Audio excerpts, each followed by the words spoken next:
त्र्यम्बकं यजामहे सुगन्धिं पुष्टिवर्धनम् उर्वारुकमिव बन्धनान् मृत्योर्मोक्षीयमामृतात्। ओम नमः शिवाय। मैं हूँ वामिका और आप सभी का हमारे चैनल आध्यात्मिक सागर में हार्दिक स्वागत है। आज फाल्गुन मास की अमावस्या तिथि है। आज की इस वीडियो में आप सुनेंगे फाल्गुन मास की अमावस्या की कथा। इस कथा को सुनते अथवा पढ़ते समय आप अपने हाथ में लाल पुष्प रखें और जब कथा समाप्त हो जाए तब पूरी श्रद्धा के साथ यह पुष्प भगवान के चरणों में अर्पित करें। कांचीपुरी नाम की नगर में देवस्वामी नाम का एक ब्राह्मण रहता था और उसकी पत्नी का नाम धनवती और पुत्री का नाम गुणवती था।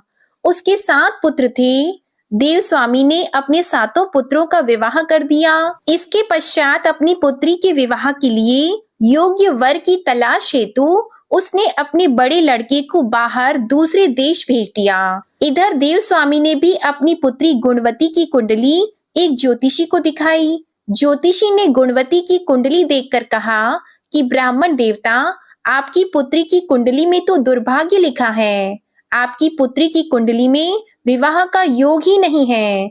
यदि इसका विवाह हुआ भी तो सप्तपदी होते होते ही आपकी कन्या विधवा हो जाएगी। यह बात सुनकर देवस्वामी अत्यंत दुखी हुए और ज्योतिषी से इस योग के निवारण का उपाय पूछने लगे। ज्योतिषी ने उपाय बताकर कहा कि इस योग का निवारण सिंगल द्वीप निवासिनी सोना नाम की धोबन को घर बुलाकर उसकी पूजा करने से ही संभव हो पाएगा। ज्योतिषी के मुंह से ऐसी बात सुनकर देवस्वामी ने अपने सबसे छोटे बेटे के साथ अपनी पुत्री को सोना धोबिन के घर लाने के उद्देश्य से सिंगल द्वीप जाने के लिए तैयार किया। अब वे दोनों भाई बहन समुद्र के तट पर पहुंचकर समुद्र पार करने का उपाय सोचने लगे, लेकिन समुद्र बहुत विशाल था। उन्हें कोई उपाय नहीं सूझ रहा था। थक हार कर दोनों भाई बहन भूखे प्यासे ही एक वट वृक्ष के नीचे छाया में बैठ गए। उसी पेड़ पर घोंसले में एक गिद्ध का परिवार रहता था। उस समय घोंसले में सिर्फ गिद्ध के बच्चे थे। वे सुबह से भाई बहन के क्रियाकलापों को देख रहे थे। शाम को जब गिद्ध के बच्चों की माँ भोजन लेकर घोंसले में आई तो वे उस भाई बहन की कहानी को बताने लगे। उनकी बात सुनकर गिद्ध की माँ को नीचे बैठे भाई बहन पर काफी दया आई और बच्चों को आश्वासन दिया कि वह उनकी समस्या का समाधान करेगी। यह सुनकर गिद्ध के बच्चों ने भोजन ग्रहण किया। दया और ममता से वशीभूत गिद्ध माता उनके पास आई और बोली कि मैंने आपकी समस्याओं को जान लिया है। इस वन में जो भी फल फूल मिलेगा मैं आपके लिए ले आती हूँ तथा प्रातः काल मैं आपको सिंगल द्वीप धोबिन के पास पहुंचा दूंगी।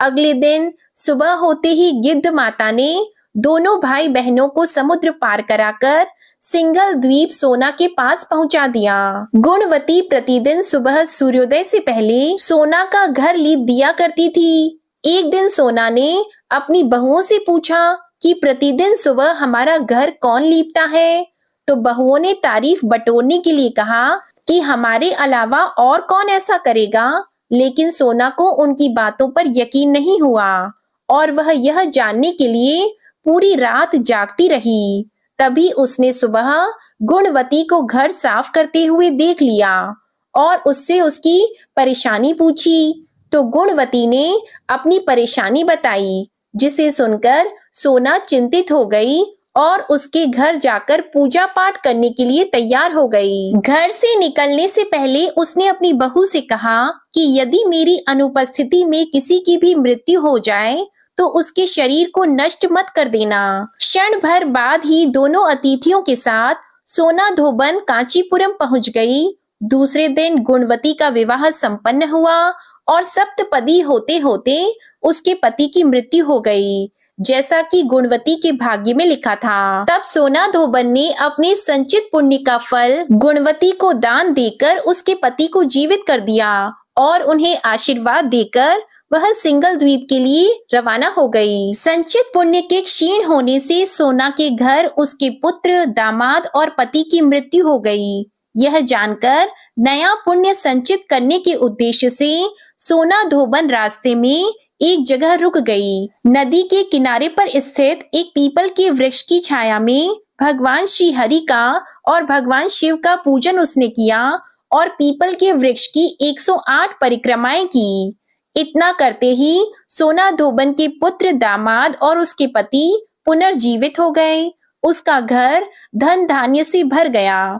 इस प्रकार निस्वार्थ भाव से सेवा करने का उत्तम फल सोना धोबन को प्राप्त हो गया। इस प्रकार किसी भी अमावस्या तिथि पर या मौनी अमावस्या के दिन किसी पवित्र नदी में स्नान करके विधिवत भगवान विष्णु जी की पूजा अर्चना करने और पीपल के पेड़ की परिक्रमा करने से मनोवांछित फल की प्राप्ति होती है तथा परिवार के सदस्यों पर भगवान विष्णु जी का आशीर्वाद सदैव बना रहता है। बोलिए भगवान श्री विष्णु जी और माता लक्ष्मी जी की जय। अमावस्या की तिथि पर अमावस्या माता की कथा सुनी जाती है। तो आइए अब आप सुनिए अमावस्या माता की कथा। पौराणिक कथा के अनुसार एक गांव में सास और बहू अकेले रहते थे और उनका बेटा विदेश में कमाने के लिए गया हुआ था। सास और बहू बहुत प्रेम से रहते थे। दोनों एक दूसरे की देखभाल भी करते थे। एक दिन बहू ने खाना नहीं खाया। तब सास बहू से पूछने लगी कि बेटा आज तुमने खाना क्यों नहीं खाया? तब बहू कहने लगी कि सासू माँ आज मेरा अमावस्या माता का व्रत है, इसलिए मैंने खाना नहीं खाया। तब सास ने कहा कि बहू ये व्रत क्या होता है और इस व्रत को करने से क्या फल मिलता है, यह मुझे भी समझाओ। तब बहू कहने लगी कि सासू माँ अमावस्या माता का व्रत करने से बहुत पुण्य मिलता है, घर में अन्न धन बना रहता है, सुख शांति बनी रहती है और अटल सुहाग मिलता है, पुत्र की प्राप्ति होती है। इसी तरह से 3 पनौती अमावस्या माता का व्रत भी रखा जाता है। इस व्रत में हर वर्ष अलग अलग खाना खाया जाता है और विष्णु भगवान के मंदिर में चढ़ावा चढ़ाया जाता है या फिर किसी ब्राह्मण को दान दक्षिणा दी जाती है। इस व्रत में पहले साल शक्कर, घी और चावल से बना खाना खाया जाता है।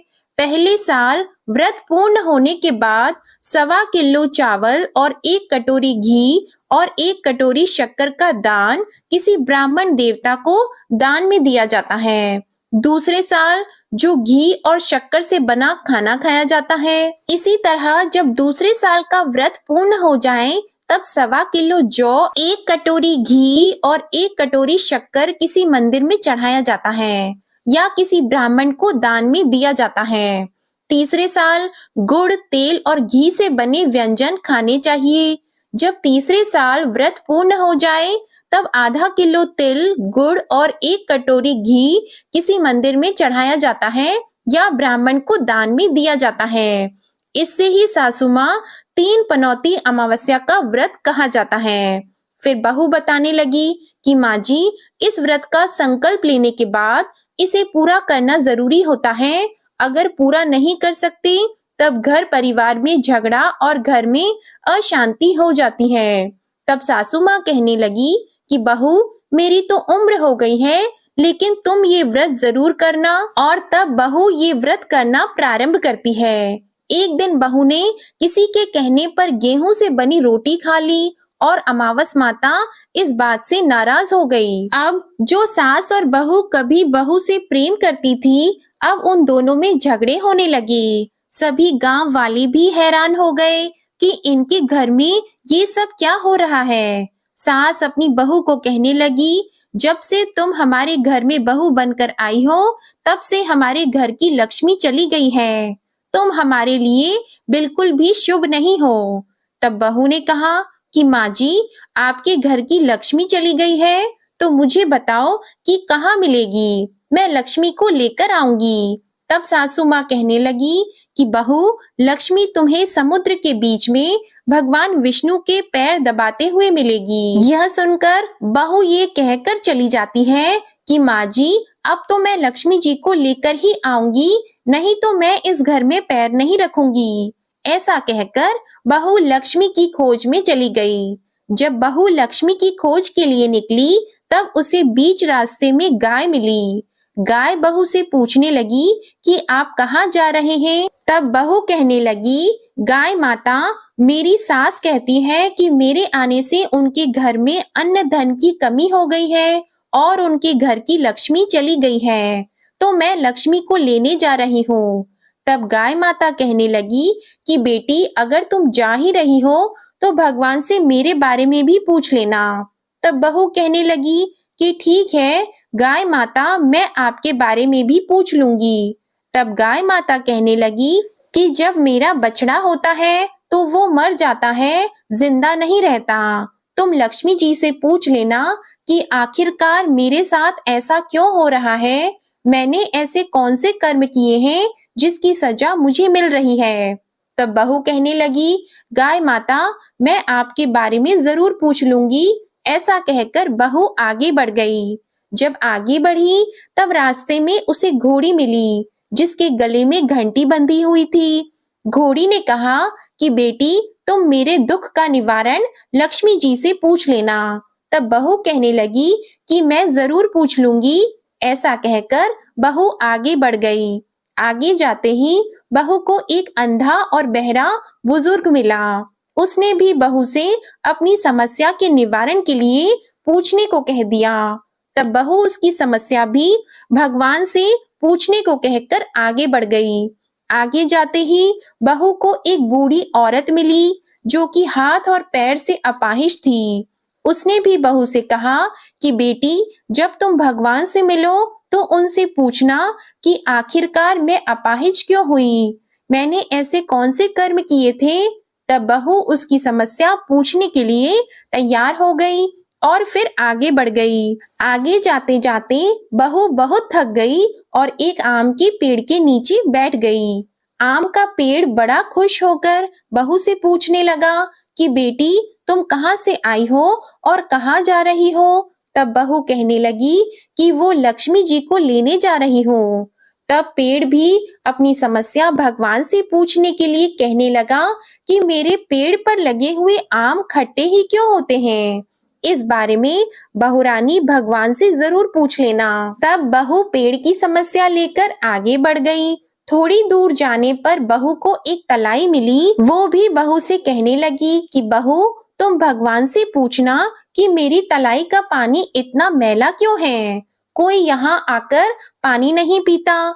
तब बहू कहने लगी कि मैं जरूर पूछ लूंगी। ऐसा कहकर बहू आगे बढ़ गई। बहुत दिनों से जंगल में चलते चलते बहू थक गई थी। उसे भूख भी लगी थी, लेकिन खाने को कुछ नहीं मिला, तो वह भूख और प्यास से बेचैन हो गई और जंगल में बेहोश हो गई। उसी समय भगवान श्री हरि और माता लक्ष्मी जी घूमते हुए उधर जा रहे थे। तब माता लक्ष्मी जी विष्णु भगवान से कहने लगी कि हे नाथ, ये तो आपकी बहुत बड़ी भक्त है, आप इसके दुख निवारण कीजिए। तब भगवान श्री हरि कहते हैं कि इस संसार में तो बहुत से जीव दुखी हैं, सभी अपने अपने कर्मों का फल भोग रहे हैं, मैं किस किस के दुख का निवारण करूं। तब माता लक्ष्मी जी भगवान श्री हरि से विनती करने लगी और कहने लगी कि वो भूखी और प्यासी है, अगर इसे जंगल में छोड़ दिया जाए तो जंगली जानवर उसे खा जाएंगे। माता लक्ष्मी जी की बात को सुनकर भगवान श्री हरि एक साधु का वेश धारण करके बहू के पास गए और उसे होश में लेकर आए। बहू के होश में आते ही साधु वेश में भगवान उससे पूछने लगे कि वह यहाँ क्यों आई है और कहाँ जा रही है। तब बहू ने सारी बात बता दी। उसकी बात को सुनकर भगवान श्री हरि और माता लक्ष्मी जी प्रकट हो गए। उनके साथ साथ प्रकट हुई अमावस्या माता भी। बहू ये सब देखकर उनके चरणों में गिरकर उन्हें प्रणाम करने लगी। तब अमावस्या माता बहू से कहने लगी कि बेटी, तूने मेरे व्रत को खंडित किया है, इसी की सजा तुझे मिली है, लेकिन अब मैं तुझे क्षमा करती हूँ। अब तुम घर को जाओ, तुम्हारा घर अन्न और धन से भर जाएगा, तुम्हारा घर सुंदर महल में बदल जाएगा और तुम्हारी सभी मनोकामनाएं भी पूर्ण हो जाएंगी। ये सब होने के बाद बहू ने रास्ते में जो जो भी मिला था उन सभी के दुखों का निवारण करने के लिए विनती की। तब भगवान श्री हरि कहने लगे कि गाय ने कभी अपना दूध किसी और को नहीं पिलाया, इस कारण उसके बछड़े जिंदा नहीं रहते। तुम उसका दूध पी लेना, फिर उसके बाद उसके बछड़े जिंदा रहने लगेंगे। और घोड़ी पिछले जन्म में आटा पीसने वाली महिला थी। वो किसी को आटा पीस कर नहीं देती थी, इसलिए उसके गले में चक्की के पात बंधे हुए हैं। तुम उसके पात खोल देना, वो बिल्कुल ठीक हो जाएगी। और वो बुजुर्ग कभी भगवान के मंदिर नहीं गया, ना ही कभी उसने भगवान के भजन सुने। तुम उसे ले जाकर मंदिर में दर्शन करवा देना, इससे वो ठीक हो जाएगा। अपाहिज महिला, उसने कभी अपनी जवानी में दान पुण्य नहीं किया, उसकी यह सजा मिली है। तुम उससे कुछ भी दान करवा देना तो उसकी विकलांगता दूर हो जाएगी। और वो आम का पेड़, उसने तो कभी अपने पेड़ के आम किसी बच्चे को खाने नहीं दिए, इसी कारण उसके सभी आम खट्टे होते गए। अब तुम उस पेड़ का आम खा लेना और उसके बाद से उस पेड़ पर मीठे आम आने लगेंगे। और तलाई का पानी पिछले जन्म में देवरानी जेठानी थी, जो हमेशा आपस में झगड़ा करती थी, इसलिए उसका पानी मैला है। तुम उसका पानी पी लेना तो वो तलाई शुद्ध हो जाएगी, फिर लोग वहां आकर पानी पीने लगेंगे। इस प्रकार बहू ने भगवान श्री हरि, माता लक्ष्मी जी और अमावस्या माता को प्रणाम किया, उन्हें धन्यवाद दिया और अपने घर के लिए तैयार हो गई। रास्ते में उसे जो जो भी मिला, उनकी सभी समस्या भगवान के कहे अनुसार वो दूर करती चली गई। सभी ने उसे भर भर कर आशीर्वाद दिए। घर पहुंचते ही उसका टूटा फूटा घर एक सुंदर महल में बदल गया। उसके घर में अब अन्न और धन के भंडार भर गए। अब बहू ने सासू माँ से कहा कि सासू माँ, आपने तो सच में कहा था कि मैं आपके लिए शुभ नहीं हूँ। मेरे जाने से ही आपके घर में लक्ष्मी आई है। आप यहाँ रहें, मैं मरने जा रही हूँ। तब सास ने कहा, बेटी, ये सब तुम्हारे अमावस्या माता के व्रत करने का फल ही है जो हमें मिला है। तुम यहीं पर रहो, अब तुम यहाँ से कहीं नहीं जाओगी। इस प्रकार सास और बहू खुशी खुशी रहने लगे। और फिर एक दिन सास का बेटा भी विदेश से वापस लौट आया और घर में जब उसने खूब धन दौलत और धन के भंडार देखे, तब उसकी माँ ने सारी बातें अपने बेटे को बता दी। इस प्रकार वे लोग खुशी खुशी रहने लगे और तीनों मिलकर अमावस्या माता के व्रत को रखने लगे। प्रेम से बोलिए अमावस्या माता की जय। इस कथा को कहने, सुनने और हुंकार भरने वाले सभी भक्तों के घर में धन धान्य के भंडार भरना, सभी की रक्षा करना। हे अमावस्या माता, आप सभी की रक्षा करना। प्रेम से बोलिए अमावस्या माता की जय। अब सुनिए गणेश भगवान की कथा। एक साहूकार था, उसके घर रोज एक ब्राह्मणी रोटी लेने के लिए घर आती थी। घर के अंदर घुसते ही पोल के ऊपर गजानन जी का मंदिर था। वह गणेश जी को रोटी का एक कौर हमेशा भोग लगाती थी। बहुत दिन हो गए। गणेश जी महाराज ने कहा कि यह मुझे हमेशा भोजन करवाती है, मुझे इसे कोई ना कोई उपहार जरूर देना चाहिए। गणेश जी एक दिन उसके थाली में हीरे मोती भर देते हैं। ब्राह्मणी तो थाली लेकर अपने घर आ गई और साहूकार से रोटी लेने के लिए आना बंद हो गई। साहूकारनी ने उसे बुलावा भेजा कि बाई, रोटी लेने के लिए क्यों नहीं आती हो। ब्राह्मणी ने कहा कि मुझ पर गणेश जी प्रसन्न हो गए, बहुत वर्ष तक रोटी लेने के लिए आ गई, लेकिन अब नहीं आऊंगी। साहूकारनी मन में बहुत नाराज हुई और गणेश जी से कहा कि आप ब्राह्मणी के ऊपर प्रसन्न हुए, परंतु मुझ पर प्रसन्न नहीं हुए। तब गणेश जी की मूर्ति हटाकर उसने बाहर फेंक दी। इधर सेठ जी की दुकान में धंधा पानी बंद हो गए। एक दिन सेठ जी की नजर पोल के मंदिर पर गई तो सेठानी जी को पूछा कि गणेश जी कहाँ गए। तो साहूकारनी ने कहा कि ऐसे गणेश जी का क्या करें जो ब्राह्मणी पर तो प्रसन्न हो गए लेकिन हमारे ऊपर प्रसन्न नहीं हुए, इस कारण मैंने तो गणेश जी को हटाकर फेंक दिया है। तब सेठ जी ने कहा कि यह तुमने क्या किया, मेरा तो व्यापार और धंधा चलना बंद हो गया है। गणेश जी तुमने कहाँ फेंके हैं, जल्दी बताओ, मैं उन्हें वापस लेकर आता हूँ। साहूकार जी वापस से गणेश जी को लेने के लिए गए तो गणेश जी इतने भारी हो गए कि वे उठे ही नहीं। साहूकार जी ने कहा कि मेरे से गलती हो गई है, आप मेरे घर पधारिए।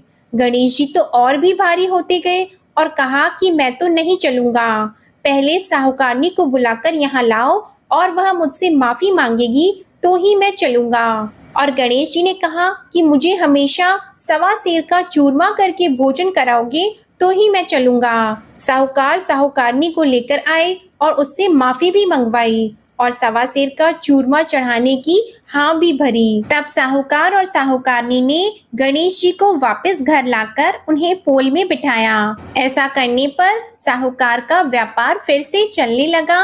हे गणेश जी महाराज, जैसे साहूकार और साहूकारनी पर आप प्रसन्न हुए वैसे सभी पर प्रसन्न होना। बोलिए गणेश जी महाराज की जय। अब आप सुनिए भगवान भोलेनाथ की आरती। ओम जय शिव ओमकारा, प्रभु हर शिव ओमकारा, ब्रह्मा विष्णु सदा शिव, ब्रह्मा विष्णु सदा शिव, अर्धांगी धारा। ओम जय शिव ओमकारा, एकानन चतुरानन, पंचानन राजे, स्वामी पंचानन राजे, हंसासन गरुड़ासन, हंसासन गरुड़ासन, वृषवाहन साजे। ओम जय शिव ओमकारा, दो भुज चार चतुर्भुज, दस भुज अति सोहे, स्वामी दस भुज अति सोहे, त्रिगुण रूप निरखते, त्रिगुण रूप निरखते, त्रिभुवन जन मोहे। ओम जय शिव ओमकारा, अक्षमाला वनमाला, मुंडमाला धारी, स्वामी मुंडमाला धारी, त्रिपुरारी कंसारी, त्रिपुरारी कंसारी, करमाला धारी। ओम जय शिव ओमकारा, श्वेतांबर पीतांबर, बाघंबर अंगे, स्वामी बाघंबर अंगे, सनकादिक गरुणादिक, सनकादिक गरुणादिक, भूतादिक संगे। ओम जय शिव ओमकारा, कर की मध्य कमंडल, चक्र त्रिशूल धारी, स्वामी चक्र त्रिशूल धारी, सुखकारी दुखहारी, सुखकारी दुखहारी, जगपालनकारी। ओम जय शिव ओमकारा, ब्रह्मा विष्णु सदा शिव, जानत अविवेका, स्वामी जानत अविवेका, प्रणवाक्षर में शोभित, प्रणवाक्षर में शोभित, ये तीनों एका। ओम जय शिव ओमकारा, त्रिगुण स्वामी जी की आरती जो कोई नर गावे, स्वामी जो कोई नर गावे, कहत शिवानंद स्वामी, कहत शिवानंद स्वामी, मन वांछित फल पावे। ओम जय शिव ओमकारा, ओम जय शिव ओमकारा। जय भोलेनाथ। आप सभी को आज की कथा और ये वीडियो पसंद आई हो तो वीडियो को लाइक करें, शेयर करें और कमेंट में माता पार्वती और भोलेनाथ की जय जरूर लिखें। जय भोलेनाथ।